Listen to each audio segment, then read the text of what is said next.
सवाल था आपसे गुरुजी, अपने बालों की देखभाल कैसे करते हैं? बहुत खूबसूरत हैं, बहुत घुघराले हैं हेयर।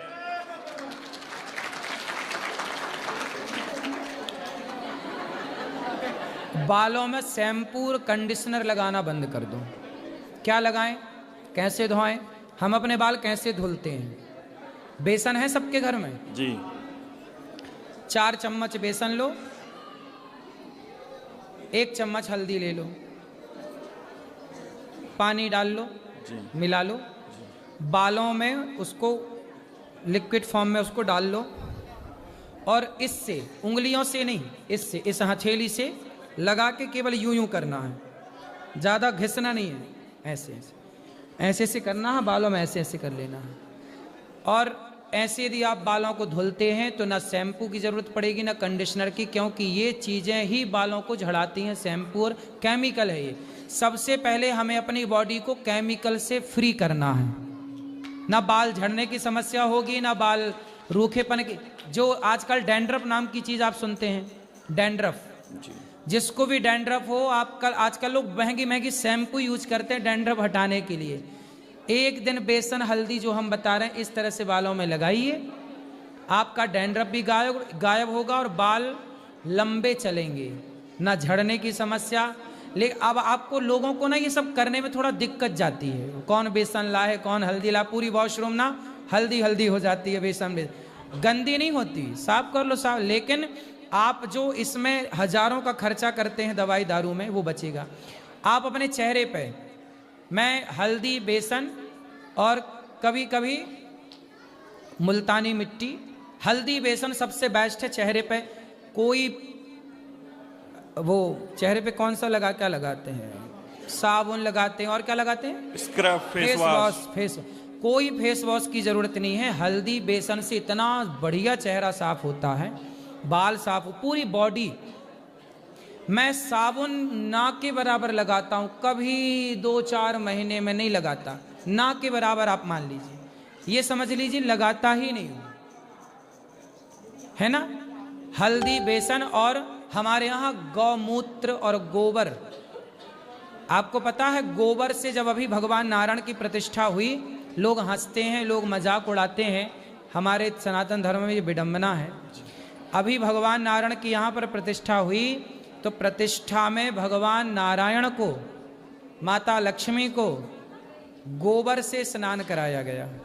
ये विधान है प्रतिष्ठा में। जब भी आपके घर कभी प्रतिष्ठा होगी, बड़ी प्रतिष्ठा, तो उसमें गोबर से स्नान कराने का विधान है, गौमूत्र से स्नान कराने का विधान भगवान को है। तो हम इंसानों की तो छोड़ दीजिए। गुरुजी कभी कभी महीने में एक बार गोबर से नहाया करो। गुरुजी, मेरी माता और मेरी बड़ी माता आपकी परम भक्त हैं, आपके सत्संग को बराबर सुनती हैं और आपके बालों की विशेष तारीफ करती हैं। इसीलिए उन्होंने कहा था जब जाना तो जरूर प्रश्न करना। मैं जौनपुर जिले के विधानसभा बदलापुर के कवेली गांव से आया हूं और मेरी माता जी आपसे मिलना चाहती, मैं अगली बार उनको लेके आऊंगा। बिल्कुल ले आइएगा। तो मैया को बताना कैसे बाल धुलते हैं। धन्यवाद। चरण स्पर्श गुरुजी। जी राधे राधे गुरुजी। जी। गुरुजी, मैं यूपी पुलिस में हेड कांस्टेबल के पद पे हूँ और कभी कभी मैं जानता हूँ कि ये चीज़ गलत हो रही है और फिर भी निर्णय नहीं ले पाता हूँ, जिससे पिछले कुछ ऐसी चीज़ें हुई हैं जिनको मैं कभी कभी सोचता हूँ कि ये गलत हुआ है और अब सुधारा नहीं जा सकता। तो भविष्य में मैं क्या करूं कि मैं जानता हूं कि ये सही है तो मौके पे बोलूं या उनके लिए कुछ अच्छा करूं।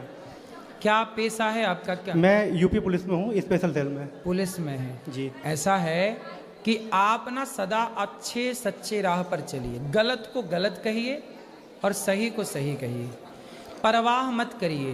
देखो, नौकरी हमारा पेशा है जी, हमारा धर्म उससे बड़ा है। हमारा धर्म है सत्य। हम पुलिस में हैं, हम नौकरी करते हैं, इसका मतलब ये नहीं कि हम झूठ पर चलेंगे, गलत करेंगे, गलत को बर्दाश्त करेंगे। सच बोलकर भी आप जीवन जी सकते हैं। माना कि सच बोल करके आप सबको अच्छे नहीं लगेंगे, लेकिन आप भगवान को बहुत अच्छे लगेंगे। नेकी पर चलिए। जी गुरुजी, लेकिन मैं ये जानना चाह रहा हूँ कि मुझे पता होता है कि ये चीज़ गलत है और जहाँ मुझे बोलना होता है वहाँ तक तो मुझे पता है कि यहाँ बोलना चाहिए, और जब लास्ट मोमेंट आता है तो मैं वहाँ नहीं बोल पाता हूँ।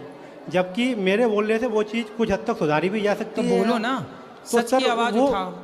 तो गुरुजी वो अंदर से पता नहीं क्या हो जाता है, लास्ट टाइम मैं विचलित हो जाता हूँ ना, और चाहता खूब हूँ कि मैं किसी के साथ गलत ना करूँ, कभी कोई किसी प्रकार ऐसा से है किसी को। कि जब द्रौपदी की साड़ी उतर रही थी तब जी। भीष्म पितामह चाह रहे थे कि मैं बचाऊं, पर बचा नहीं पाए।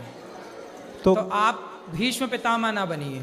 तो गुरुजी क्या करना चाहिए इसके लिए? चाहता तो मैं बहुत कुछ हूँ लेकिन हो नहीं पाता है। जैसे कृष्ण आए और द्रौपदी की रक्षा किए, ऐसे आप भी आपके कह देने से यदि धर्म की रक्षा हो रही है, भ्रष्टाचार रुक रहा है तो आप रोको ना। आप खुद क्यों भ्रष्ट होना कि सब भ्रष्ट हैं तो हम भी भ्रष्ट हो जाए? नहीं, हम ईमानदारी से अपने जीवन को यापन करें और गलत ना करें। जी गुरुजी, कोशिश तो यही है कि जब तक मैं रहूँगा सेवा में तब तक ना तो करूँगा ना होने दूंगा, हाँ, यही सिद्धांत और सही है। बाकी सेवा के लिए भर्ती हुआ हूँ तो सेवा तो करूँगा ही। सेवा करिए। जी, आपको सरकार इतना देती है कि आपकी दाल रोटी चल जाए। जी। धन्ना सेठ बनने की ना, ज़्यादा पैसा कमाने की ज़्यादा इच्छा ना रखिएगा। पुलिस वालों की लाइन का बोल रहा हूँ, जी आप देखिएगा अधिकांश पुलिस वालों का परिवार सुखी नहीं होता। अधिकांश देख लीजिएगा। क्यों? क्योंकि उनके पास जो पैसा जाता है कोई खुशी से थोड़ी देता है, जबरदस्ती भ्रष्टाचार कर करके वो दूसरों का। आदमी 10 रुपया देता है तो 100 बद्दुआएं देता है। जी गुरुजी। 100 रुपये यदि पुलिस वाले को किसी ने दे दिया तो 200 बद्दुआएं साथ में देता है। वो पैसा उसे फलीभूत होता नहीं है, लेकिन लालच जाता नहीं आदमी का।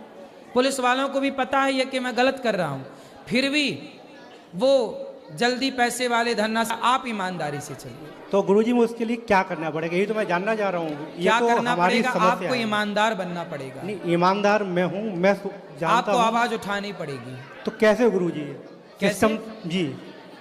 भाई जैसे अभी बोल रहे हो वैसे वहां बोलना। लेकिन यहाँ तो आपके सामने बोल सकते हैं। अच्छा गुरुजी, आप पुलिस वालों के लिए कोई एक स्पेशल संदेश देना चाहें जिससे कि सुधार हो, या कुछ अपेक्षाएं जो कमियां लगती हैं आपको पुलिस के अंदर? जी, पुलिस तो आप- वाले देखो 24 घंटे तैनात रहते हैं देश की सेवा में। काम तो पुलिस वालों के बिना होना नहीं है किसी का। देश नहीं चलेगा पुलिस के बिना। पुलिस एक व्यवस्था है, होनी चाहिए, पर हर पुलिस वाले को अपने देश के प्रति ईमानदार होना चाहिए और सामने वाले से एक भी रुपए की बेईमानी ना करे। वो भ्रष्टाचार